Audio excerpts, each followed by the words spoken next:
So, thank you, Miss Jamie, for coming. I'm going to ask you a few questions on your job. Okay. Okay, so who inspired you to become an author? When I read Alice in Wonderland when I was 7 or 8, I fell in love with the idea of storytelling because I was sitting in my bedroom reading and then I wasn't anymore, and I thought that was the coolest feeling in the whole world, and I wanted to do that for other people. Okay, what do you like about your job? That I get to play pretend and people pay me money for it. That's pretty awesome. What are the cons to your job? I get to work at my own pace. I get to work from home in my pajamas. I can do it anywhere. If I go to the park or if I go to Chuck E. Cheese, that's a fun place to write. So it's kind of something I can do whenever, and I'm inspired by anything and everything around me.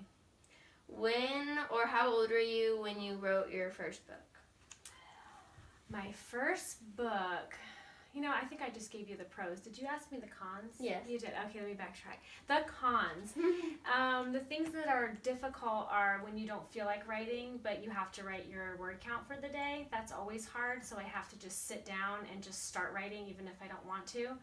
And usually it works out in my favor. And the other cons would be that it's a lot of work to get your work out for people to find your books, which are at jmebooks.com if you're looking. Christmas is just around the corner. So that's a really, really hard part, is finding the balance between trying to sell yourself and then trying to write. So those are the two hard things. And when did you write your first book? My first book I wrote in 5th grade because I took notebook paper and I cut it in half and I stapled it together. So I made a book. But my first technically published novel was in 2013. Okay. Where did you go to college? I went to UCF briefly, and then I went to Eastern Florida State College, but at the time it was Brevard Community College. Okay. So what degree did you get? What did you get it in? I just have a general AA degree, and that's as far as I went. Don't copy me, boys and girls. Get a degree. But it gave me what I needed to continue doing what I'm doing. So my dream is to one day go back to school and get my doctorate in English because I want to be called Dr. Engle. What do you do to promote your books? I do interviews with you on YouTube. I try and do newspaper articles and releases and radios and podcasts. And then I have all of my own things. I have my own podcast, which this should probably be on. And I do YouTube videos and lots and lots of school visits and lots of community events.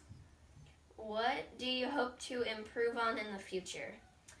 I would love to get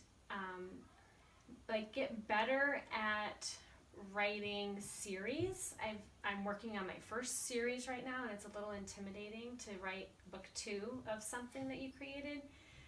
So I'm hoping at the end of this experience I'll have improved on that skill.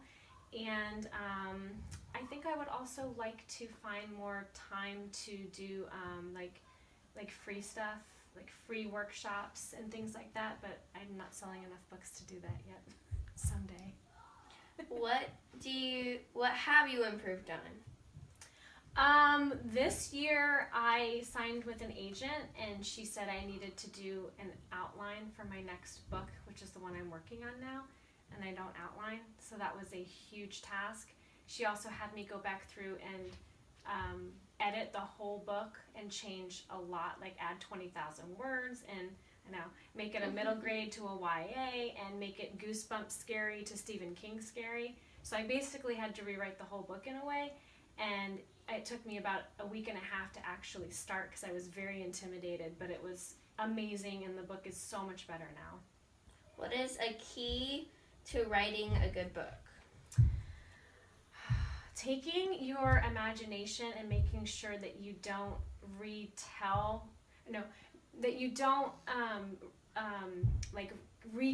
your thoughts, but you actually show what you saw in your mind. Because a lot of times when we write, we kind of condense the image in our head. Like we'll say the girl walked through the woods, but that's not what we saw. We saw a specific girl, a specific wood, a specific time of day or night. There was a mood to the image in your head, and I think the hardest part, or the best advice I can give, is when you're writing, to write she walked through the woods, but then make sure you go back and expand that into what you actually saw in your mind. What advice do you have for people like me if we take this career?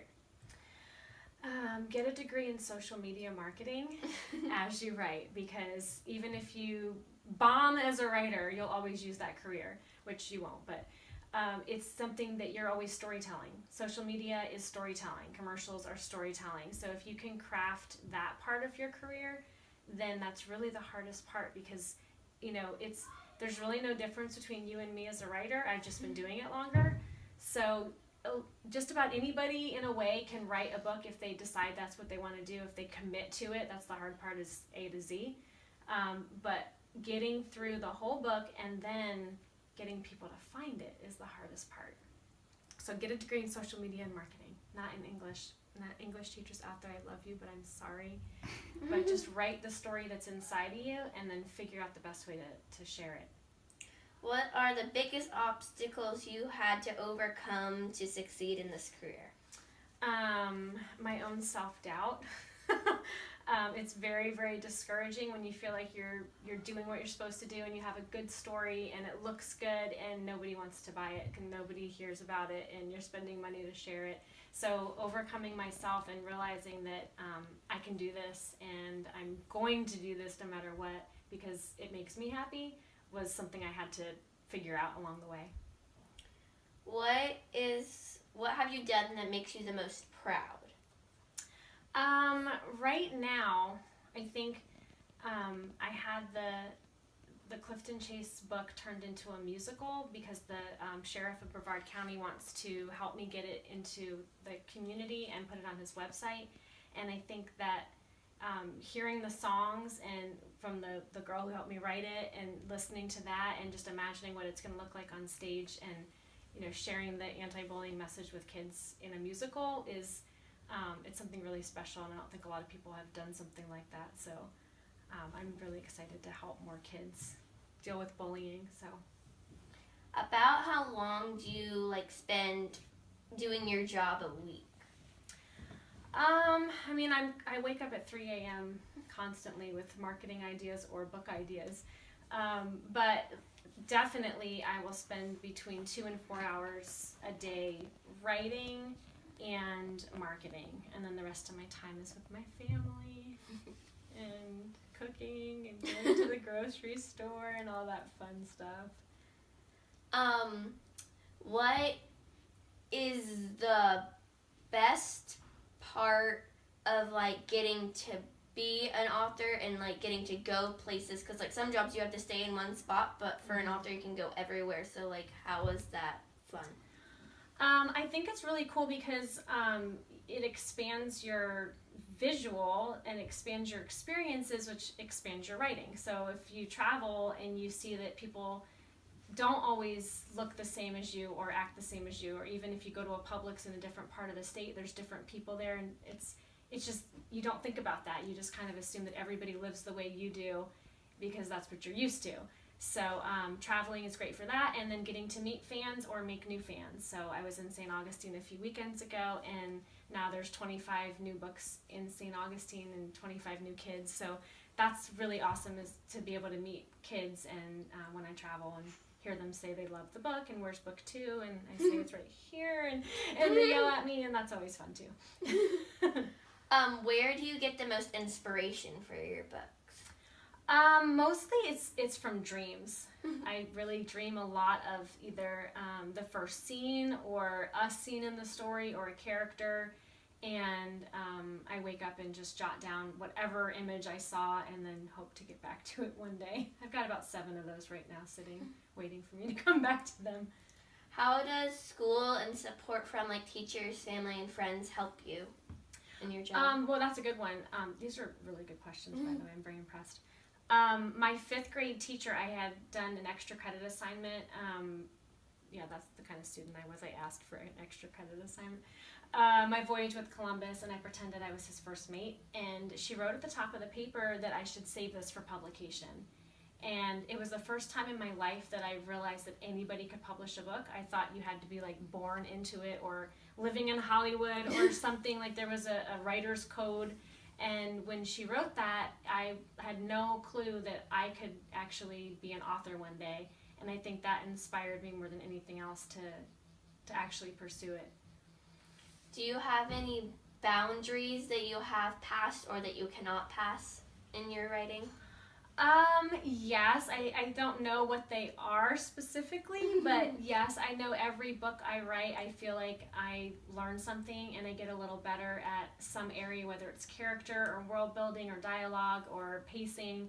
So each story comes out a little different, and each story presents its own challenges. So like this one, I'm dealing with book 2 and an outline, and so now I feel like I can do that again. I can totally do a book 2 again. I can do an outline again. So yeah. Are you confined to a specific genre, or do you try to do like a little bit of everything? Like, do you just stick with kids' books, or do you go into adults' books? And if you do stick to one, like, how would you, like, if you wanted to, how would you go to the like crossover? Okay. I mainly write. Well, what I call it is cutting edge storytelling for fans of the supernatural. So that kind of encompasses everything that I would ever write. But mainly it's young adult supernatural books. I tried to write a short story about like a detective in the 1940s, and by the end of the story he was at a crossroads making a deal with a crossroads demon. So, I mean, I can't help it. I really, really, really tried to write a normal story. But I do have an adult book coming out, and it's all my short stories, and those are adult short stories. So that, I don't know how, having it just be like for the supernatural, people who like supernatural stories, whether that's science fiction, fantasy, or horror, if you like those kinds of stories, you'll probably enjoy mine, is kind of how I'm approaching that right now, but mostly YA, which is young adult. That's all the questions I have for you, but thank you for answering all of them. You're welcome. That was awesome. Thank you for picking me to be your author to interview. Bye. Bye.